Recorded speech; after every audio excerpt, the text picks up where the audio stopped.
Hey everybody, Lawless here with my next series, which in this case is going to be Advance Wars. Also, I realize the window is still slightly off, so 1 second as I fix that. Wow.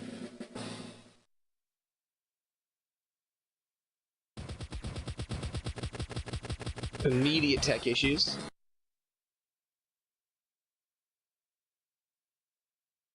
I guess not tech issues, but just settings issues.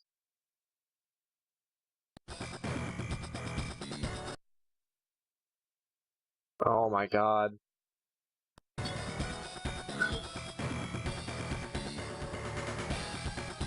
Okay, that should be good.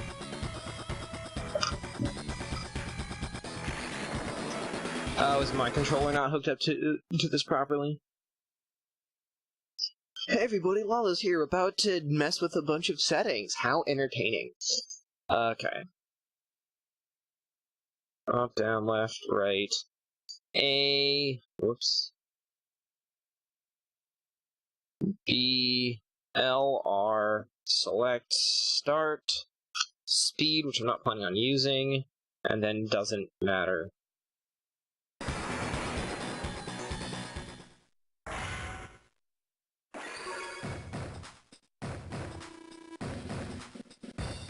Okay, so for those who have never played the Advance Wars series, essentially it is a turn-based strategy game similar to that of Fire Emblem,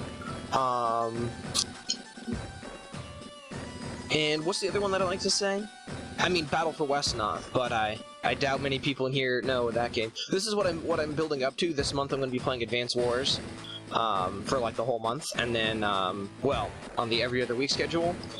And then, hopefully, I will keep, revisiting the Advance Wars series, beating the games one at a time, and then hopefully, around the time I finish the last one, the official release for Battle for Westnoth for Steam will happen, and I can show off that game. Sorry guys, I have food here. Today's been nuts. So... this game series has been dear to my heart. I played it ever since I was a kid, super young, all the way through all of the games. I think the last one that they made, which was Advance Wars 4, Days of Ruin, was probably the best one yet. They just nailed it. The series has always been, at the very least, fun, which, from a design perspective, in my opinion, is the only thing a game has to be. But there's also been a couple that were very good. Yo, Dalton, what up? So I wanted to play these. For those who don't know anything about these games, don't worry, I'm starting with the first one, and we're playing the tutorial missions. So you'll have a good understanding of this game from just watching. I'm probably going to do what I did with Mega Man, which is actually read the character dialogue, because a lot of it's important, and then I'll probably get lazy halfway through and stop. But we'll see how long I can keep it up before I get sick of it.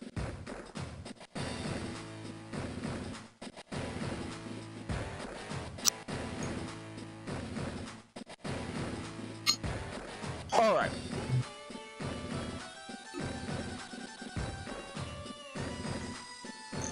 So, this character, we don't know who she is yet. This is literally the first thing you see when you boot up the game if you don't have a save file. Welcome to Advance Wars. Please enter your name. We are Lawless.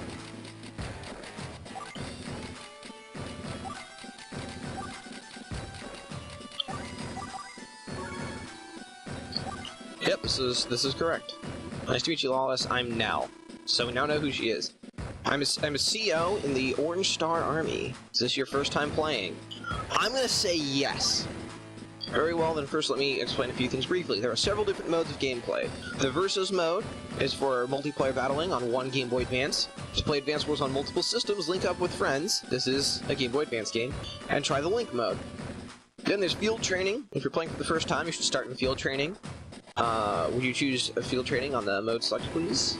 In Field Training, I can instruct you on game controls and overall battle strategy. Once in Field Training, please complete the missions in order from top to bottom. The first lesson here is on troop orders. Let's start here. I love the aesthetic of the first couple games. This was back when games had a lot of limitations. So, for example, this game was only Game Boy Advance, so it couldn't be graphically that impressive and all that. So they made it really stylized in a really good way.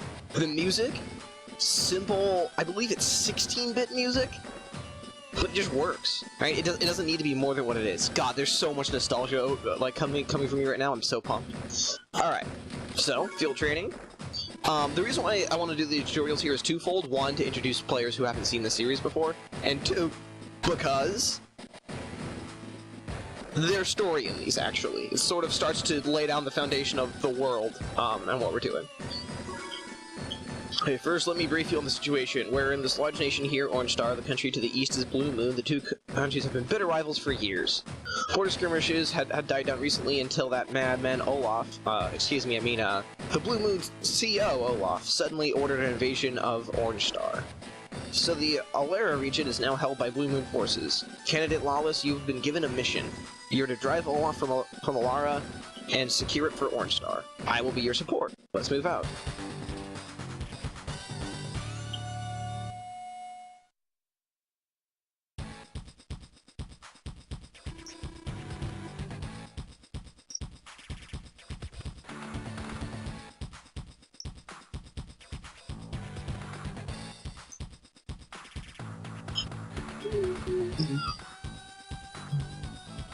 Alright, so the Alara region is quite remote, and that's why Olaf hasn't deployed many troops in the area. You yourself have 2 infantry units under your command. These orange units are yours. These blue units are the enemy. They belong to the Blue Moon Army. Defeat the enemy forces to complete the mission successfully. Well, let's issue some orders. The cursors used to give commands, yeah. Okay, so it's your typical turn-based strategy, right? So I have a cursor. There are different tiles that have different properties, different defensive values, different movement values, stuff like that. 1 unit. Oh, fine. This action you just completed is called selecting. You'll see the term often. Yeah. Select a unit the area around it. Keep in mind this game is from I think it's from 2000 or 99 or something. I might be super wrong, but it's a really old game, so the tutorials were very, very thorough back in the day. The area around it will become highlighted. Oh, also, because of the charming art style models, they actually marketed this towards really, really young kids, hence why I played it when I was a young kid. I think this is a great entry for kids into the tactics/turn-based strategy genre, because of how good it is at explaining the game to you. And then, as you go on through the series, the games get much harder, much more interesting, and they start to get darker in tone. The last one was supposed to be a reboot of the series, and then they just dropped it because it's the same studio that makes Fire Emblem, so they just went with making Fire Emblem games instead. But the last one was really good. This area represents the selected unit's range of movement. First, let's press the enemy unit. Yep, try to move this space. Use the move cursor, press A. The sound effects are really, really satisfying in this game too. Yep, grade unit means that I can't move it, so now I gotta move the next unit. I'm already skipping dialogue, but it's tutorial dialogue, not story dialogue.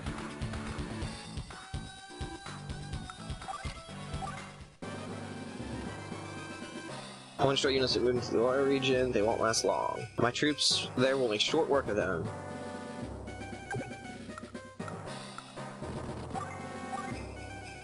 Don't worry, the enemies end up moving a lot faster. This is just the tutorial.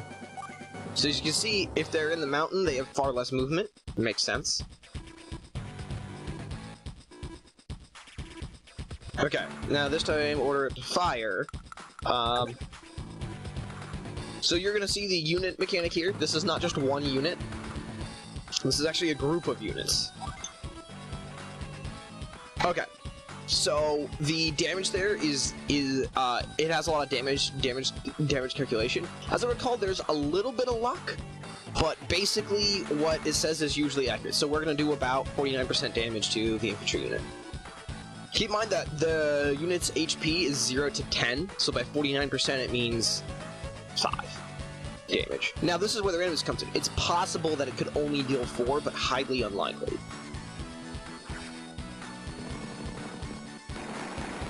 So as you see, the units are actually groups of units. So, the amount of damage is also relevant to your health, right? So I only have 4 units now, and he only has 3 units in his battalion. My units will not only do they have more health, but they will deal more damage. So that's important.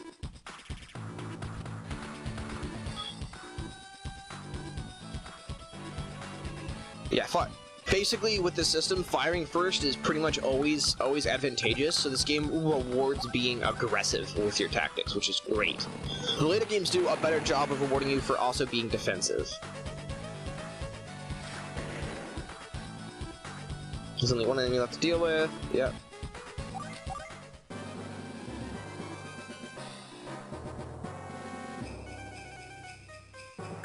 So now you can move 2, if you notice there.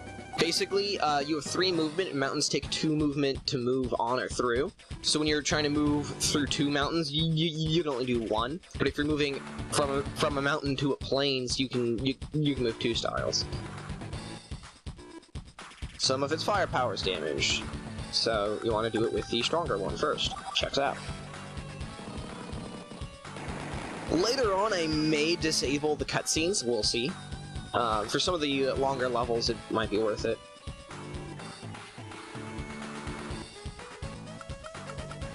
So basically, she was saying that anytime you are anything before you confirm, you can press a B and cancel out of everything. With the exception of when you get ambushed, which they will go over. Okay, I may not actually beat him here, because it's 40 or 41%. Oh, okay, I did. See what I mean, though, where there's like a little bit of variance, like the damage prediction isn't fully accurate? That land was mine, how did I lose it so easily? Next time, victory will be mine. So if you notice, although there's a conflict between the 2 countries, the characters are fairly lighthearted in energy. I mean, Olaf's mad, but, you know, he's cartoon mad. Also, you like how casual they are about death? Yeah, they just fly away. That's totally what happens. So far, this probably looks very much like Fire Emblem, for those of you who have played that series. It's gonna change. A covert attack that sounds like something Olaf will try. Your goal is to take these units you've been given infantry and to carry out this operation. Let's go.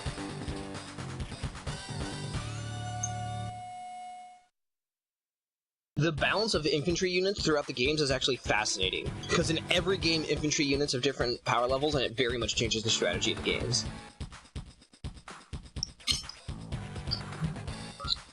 Okay, the enemy has deployed some mech units, mechanized infantry. There's gonna be trouble. Mech units have more firepower than your standard infantry too. You're gonna be able to defeat mech units in direct combat. So you have to use terrain to give you some defensive cover. So we have terrain features go. Okay, yep. This is what we've learned so far.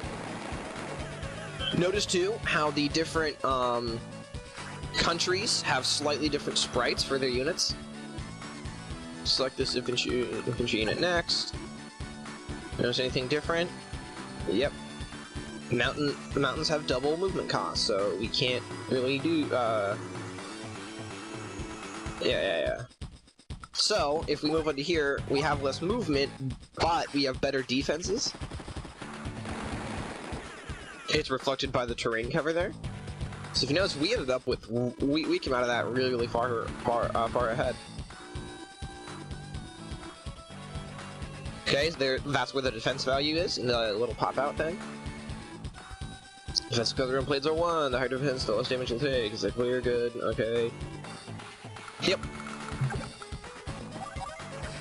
I think there's actually like 10 tutorials, which gets a little long, but it's actually important because, like, so far, although the game's pretty similar to Fire Emblem, it differentiates real soon.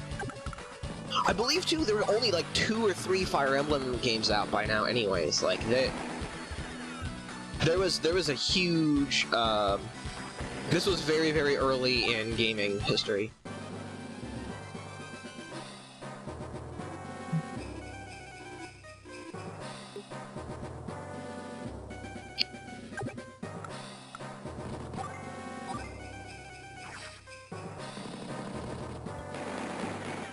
So mech units are stronger with their machine guns, but they also have bazookas, which makes them very strong versus vehicles.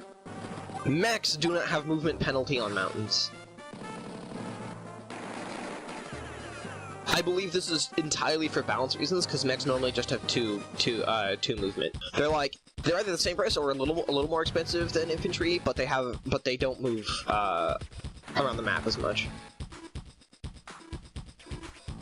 Yep.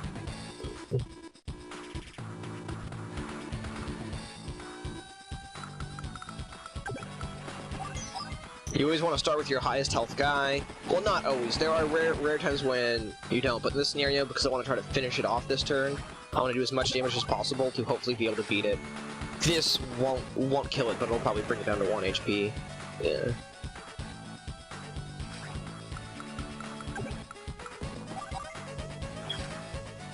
As I recall, in future games, they folded the tutorials into like the first 2 campaign levels, and they teach you a lot more in one level, so future games will be a lot faster to get going.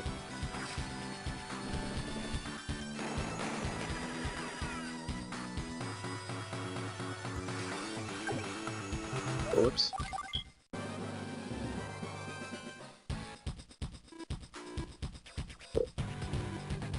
Yep. Yep.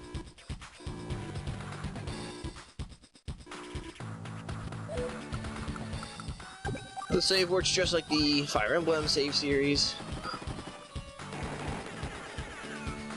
I don't think they teach you this now. I think they teach it to you on the next mission, but units that aren't at full health, you can combine. So see that? I took a 6 health unit and a 3 health unit and made it a 9 health unit.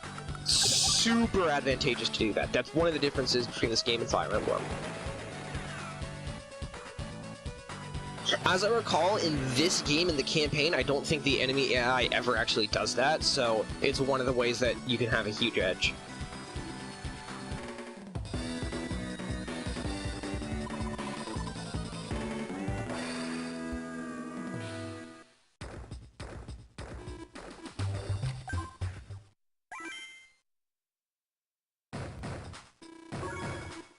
Okay. This will teach us very, very different units. Or this will teach us some very different mechanics from Fire Emblem.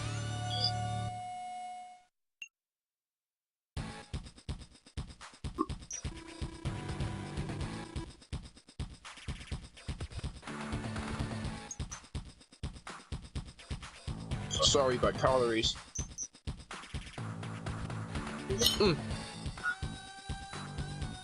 This area is crucial to the defense of the Alara region. This explains the 4 enemy tank units deployed and waiting for us. Fortunately for us, those tanks haven't crossed the mountains. So let's take care of our business here first and deal with them later. Let's secure some bases by capturing the local cities. Select the infantry unit.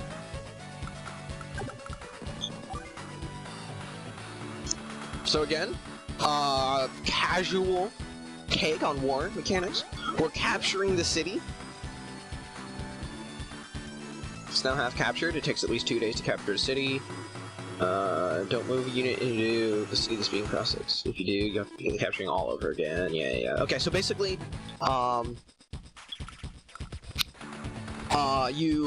cities have 20 health. You do damage to the cities equal to the amount of health that your infantry unit has. You can only capture buildings with infantries or mechs. So on average, it takes 2 turns with a full health unit. There are some exceptions, which we will run into when we start playing the campaign. Yeah, it's a very casual take on sacking a city.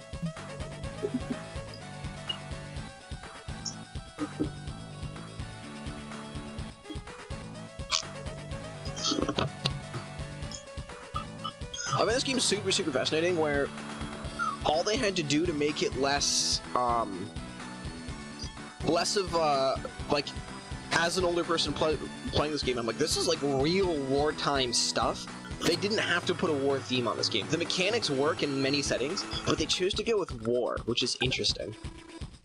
I mean, very different time. As I recall, the movie industry around this time was very big in like World War II movies and stuff like that.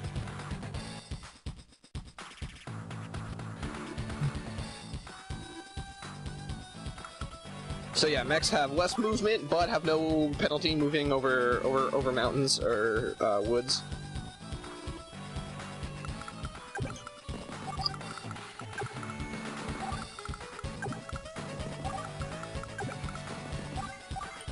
Oh yeah, and once you've started capturing a city, if you move away, you have to restart the process. Subtech units deployed here, crushing these infantry and mech units will be a piece of cake. Fight out my loyal troops. This time you shall be victorious.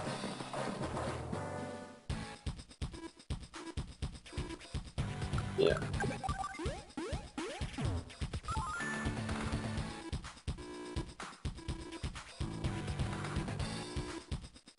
Put a damage unit in a base, it will recover some HP.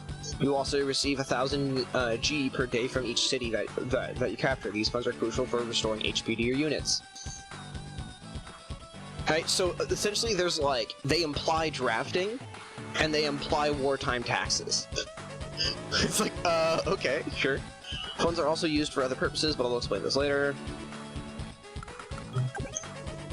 So you have to have funds, you have to have funds for units to actually be able to heal. Yeah, this just teaches you a little bit of tactics, how whenever you have a choice, it's better to capture enemy's city than a neutral city, which makes sense.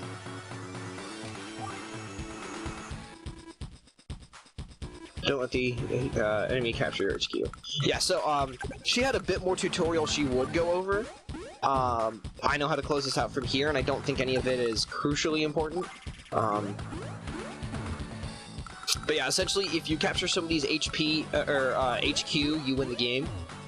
Alternatively, if you destroy all of their units, you win the game.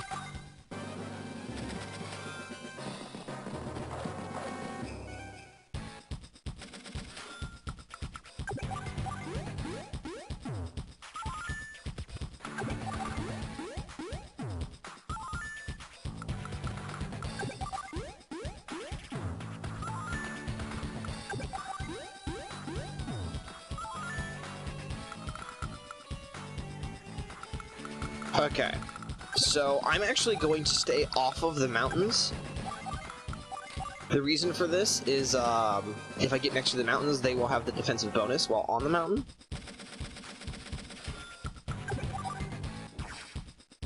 Supply does a few other things as well. I don't know if they explain this or not, but, Supply restores ammo and stuff. Mech units have ammo if you see under their little health. Windows pop-ups. The, health in the bottom corner, right here, right? You can see my other mouse cursor. That 3 there, that's how much ammo they have. Mechs only use ammo when they fire upon, vehicles, right? That's their bazooka shots. But yeah, so supplying is free, restoring health costs money, but I believe for most units, if not all of them, it costs less money than you earn from the city. So you'll always be able to restore your unit's health, but you then have less income for other mechanics. So mountains actually have slightly more defense than cities, but if you notice, I moved mine onto a mountain and attacked first, that way this one would be able to attack with taking little to no damage.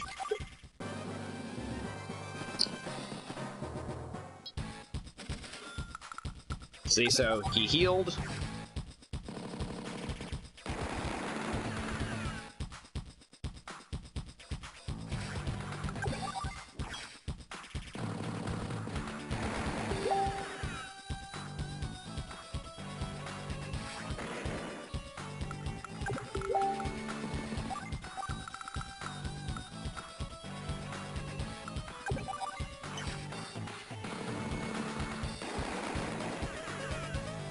Wow. I was expecting him to take more damage there. That's a little annoying, but should be fine. I'll have to check what that message was in just a second.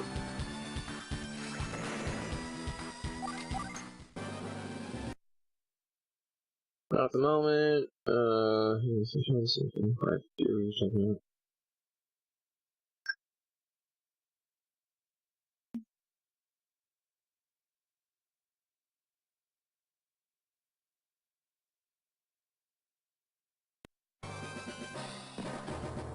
My mod being Boss Mod. He might pop in later. He was the one who introduced me to this series.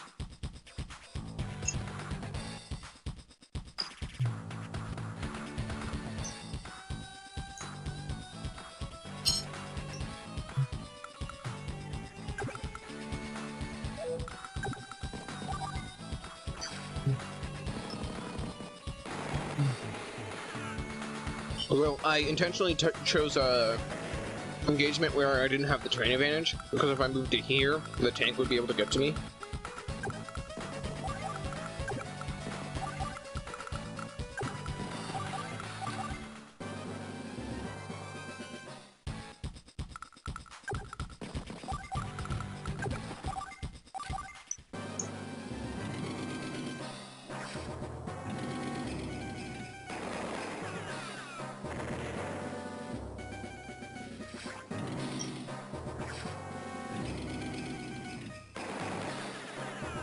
Really? Tanks are a little bit better in this game than than in the later games. That normally would never happen in the later Advance Wars games.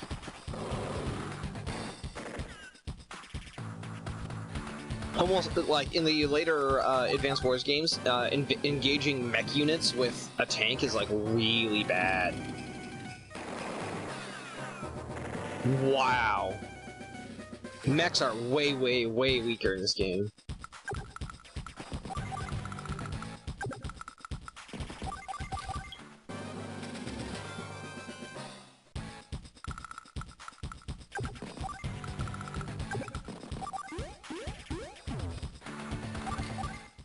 So I'm just going for a HQ capture. As you can see here, they set up this level to have terrains, that way they can't actually defend their HQ.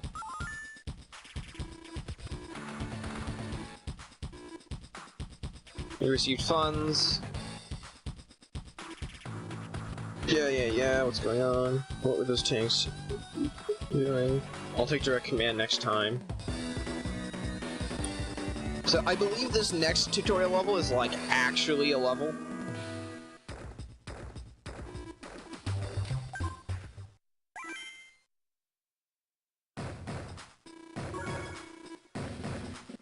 That creep Olaf, I mean the CO Olaf is starting to take us seriously, but all of our commanders are caught up in other campaigns, so there's no one available to lead the Orange Star Army against him. Well, it looks like it's up to you to defeat Orange Star. Let me brief you on the current mission. Troops en route to the Lost Fortress have been waylaid by Olaf. It's up to you to join up with them, beat back Olaf, and secure the area. We need the Lost Fortress. Move out.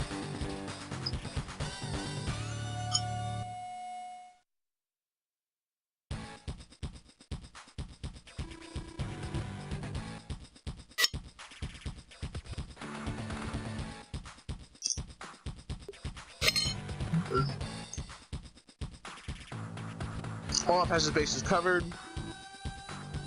Looks like he understands the importance of holding this area. Almost all of our units headed for the Lost Fortress have been eliminated. There are only 2 tank units left of the original contingent. We must repair them in order to have any hopes of winning here. So first, let's pull those 2 units back here and patch them up. Yep.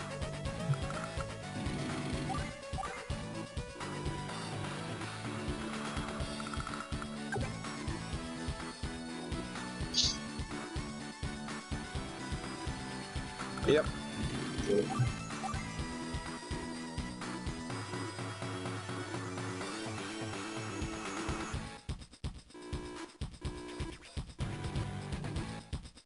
Yep. So this game, it's this level is cleanly set up to have a really good defensive tactic.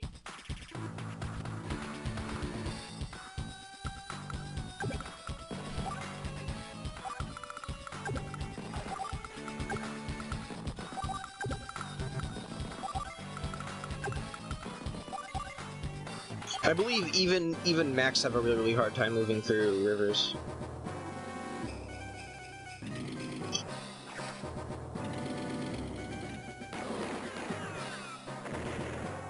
God, it's so rough.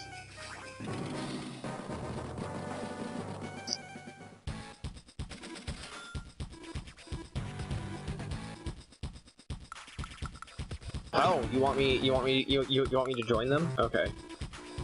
Whoops. Here, I probably wouldn't actually join them. I'd probably move them onto the 2 different cities. And, whoops.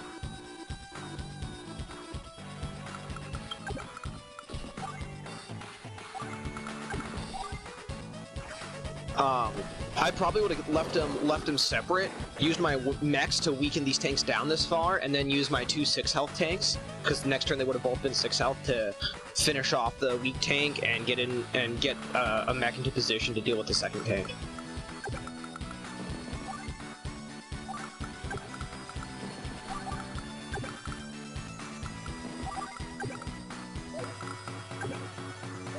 Yeah, I'm gonna leave this infantry unit pulled back so that way his infantry has to engage on bad terrain. Interesting. Didn't even attack with the tank.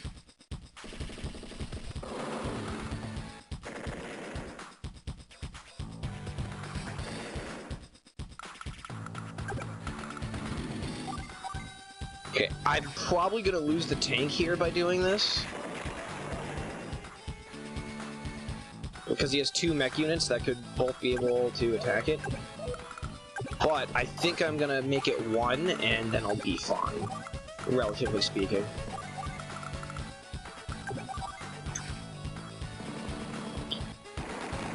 So if you notice, the AI, although it's not, like, completely stupid, does do stuff like what they did last turn with this unit, where we're programmed to be aggressive and move forward, so he moved forward, but then went, attacking this is just bad for me, so then he didn't attack, so he just moved his unit into, like, a shitty position.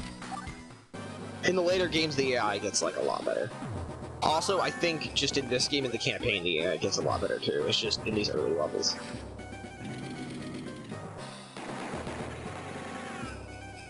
As you can see, infantry do, like, practically no damage versus tanks. Interesting.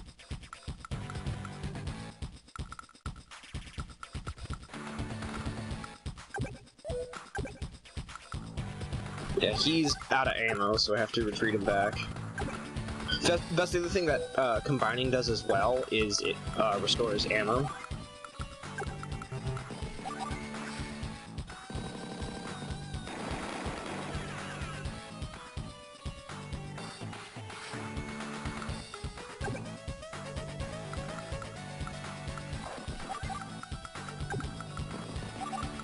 Okay, I'm gonna move these infantries up to go for a HQ capture. It'll probably be faster just to kill off their whole army, but honestly, I probably would have mostly dealt with this small brigade by the time I move those south infantry up to the group anyways. So I might as well just go for it.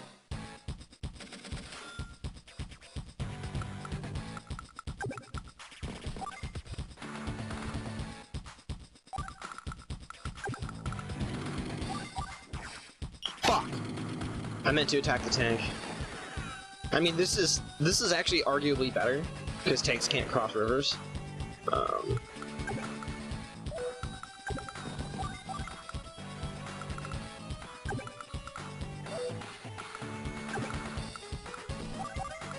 Okay, I'm gonna get them ready to cross, but not actually cross yet, because the tank will go after them.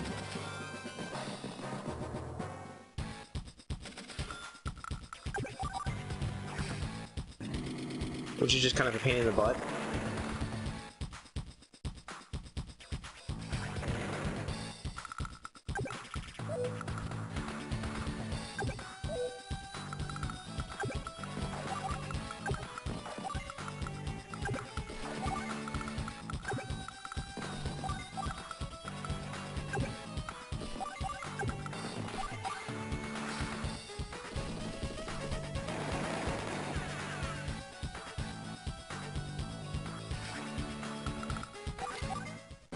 As I said, I'm probably going to kill all their units before I even reach the HQ, but I have things in position.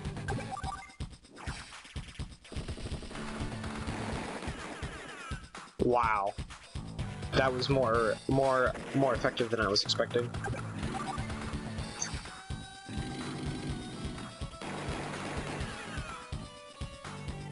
Yeah, infantry units do like nothing to tanks.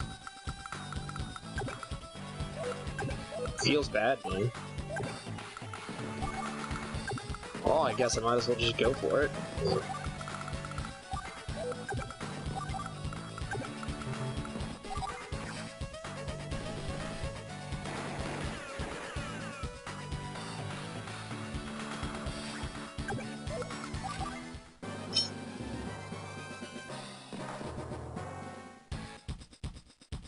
I think this uses the same engine as the early Fire Emblem games too. This was made by the same studio.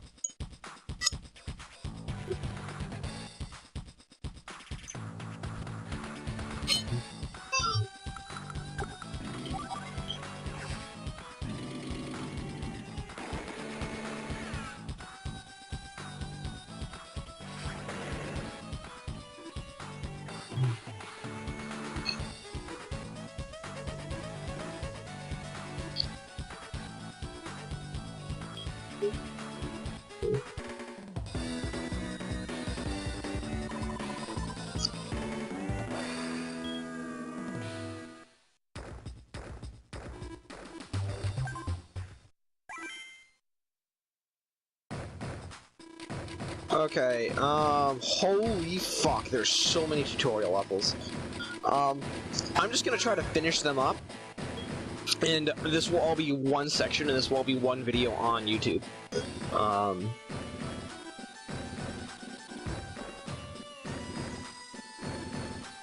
APC units... APC units are great. But yeah, so basically,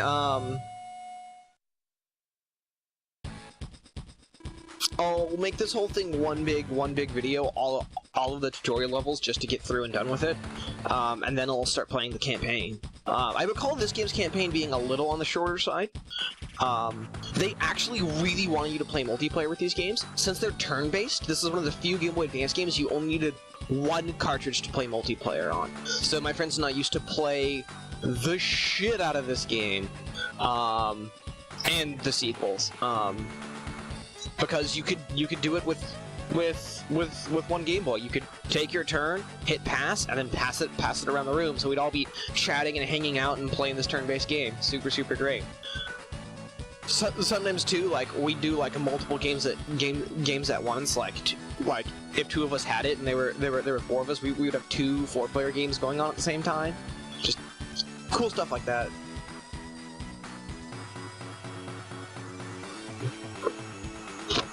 Or like we'd have our like Pokemon games, and then like one of us who had like an extra Game Boy Advance would have their Advance Wars, who would pass the Advance Wars game around as we were all playing Pokemon. Just really great. Okay. Lots of Playground Advance Wars as well. It's good to see that we have an artillery unit, but it's out of ammo, and it's almost out of fuel too. We can't fire without ammo, and we can't move without fuel. Vehicles have fuel, which is the other supply thing. In this condition, it's useless, but don't worry, I think we'll manage just fine. We need to supply the unit with a transport unit. When you supply a unit, we will fill its ammo and fuel to the max level. Rindle on specific units, select unit press R, alright.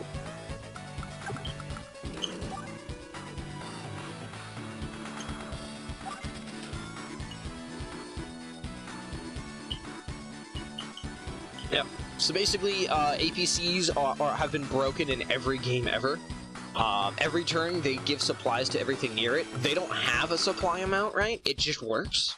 So it's just super strong. And you can load infantry and mech units into APCs, and APCs can move, I think it's... Whoops. I think we just need, I think it can move 6 squares. Or 7 or 8 on road, so it can help you out with capturing things too. Like you load up one infantry or one mech unit into an APC, have the APC move around with your army to give supply to everything, and then when you get close enough, you can just move your APC forward, drop the infantry unit, and start capturing an HQ or important base. Like really powerful. So this is a ranged unit. Artillery units in this game are super strong. I mean, they're strong in every game, but in this game specifically, artillery are like extra strong. It's like 1 in 4 that artillery units were OP.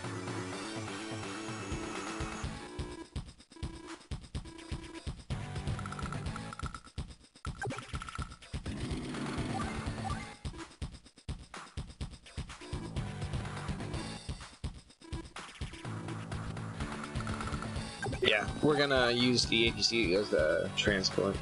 Nope.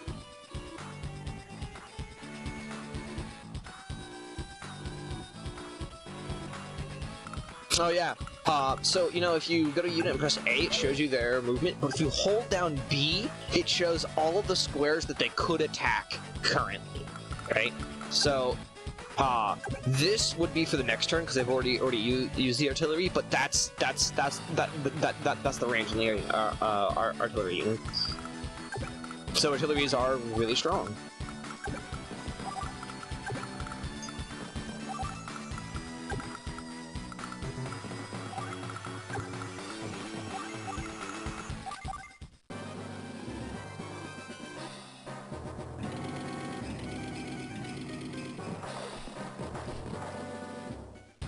Okay, so since he hasn't moved, more tutorial stuff. Yep.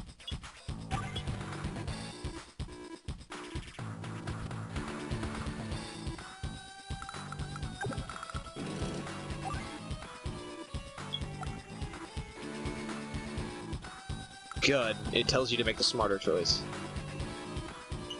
Yeah, so APCs are really strong. Nope. So this is a crazy good spot to defend, because I've got a tank on a city and a mech on a city, and he's only attacking with tanks with tanks and infantry through a choke point. So I'm gonna move my artillery up here. This is the only problem down here, so I'm gonna have to deal with that.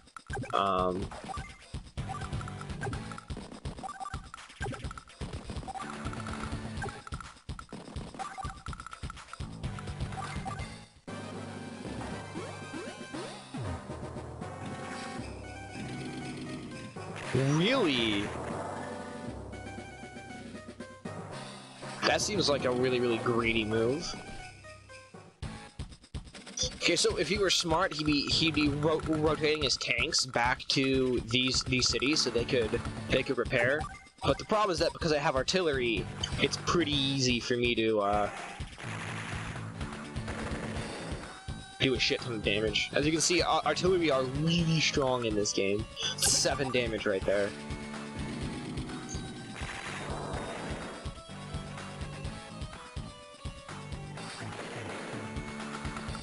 I think the second game is probably the least balanced from a unit standpoint, but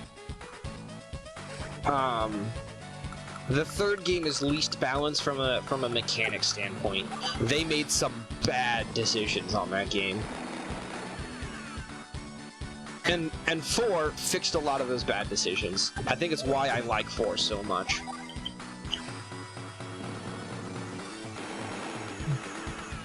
Oh, ranged units cannot move and attack in the same turn, so this artillery can't hit me next turn. It's why I'm being so aggressive on these 2 units here. Again, this game really rewards aggression. The second game again is sorry, the third game? I think it's the third game is when defense becomes a lot better. Not as in it becomes better than offense, but it becomes better than its current state.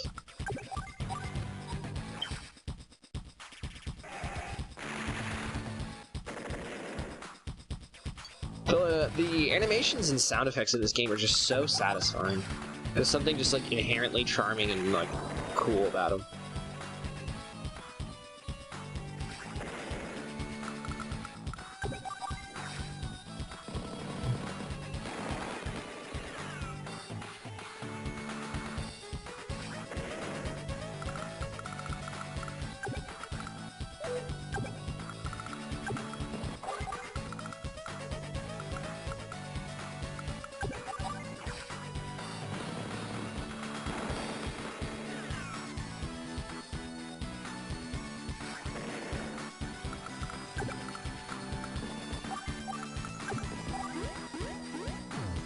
Oh. Should have attacked the mech, but oh well. I mean, now it stays out of range of the artillery unit, so I guess it makes some sense.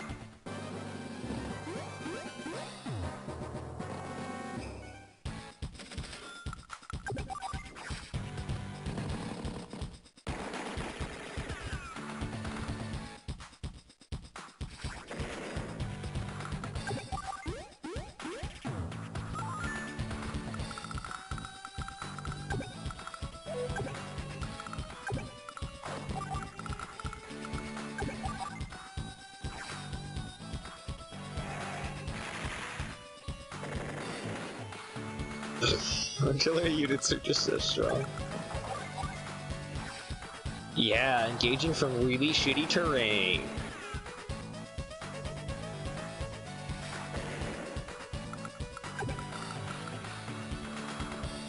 Yeah, that should be safe.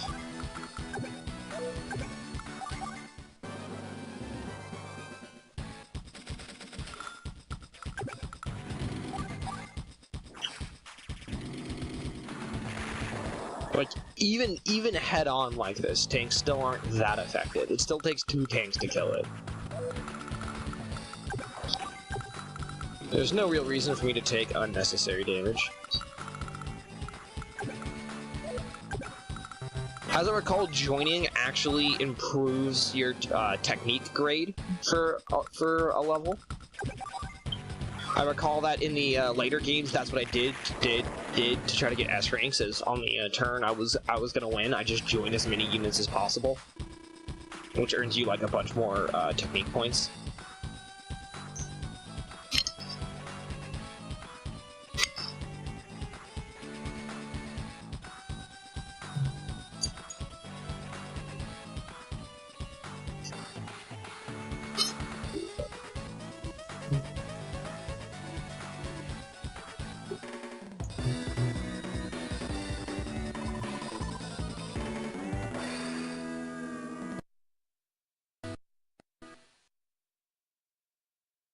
This game might only have A rank, but I know the later games have S rank. Hey everybody, Lawless here. Just wanted to say thanks so much for watching. If you could give me a like and a subscribe, that would be wonderful and would help out a lot. If you want to see me live, my Twitch should be in the description below, where I record most of my footage live. And yeah, otherwise I hope to see you guys in the next video. Thanks so much for watching.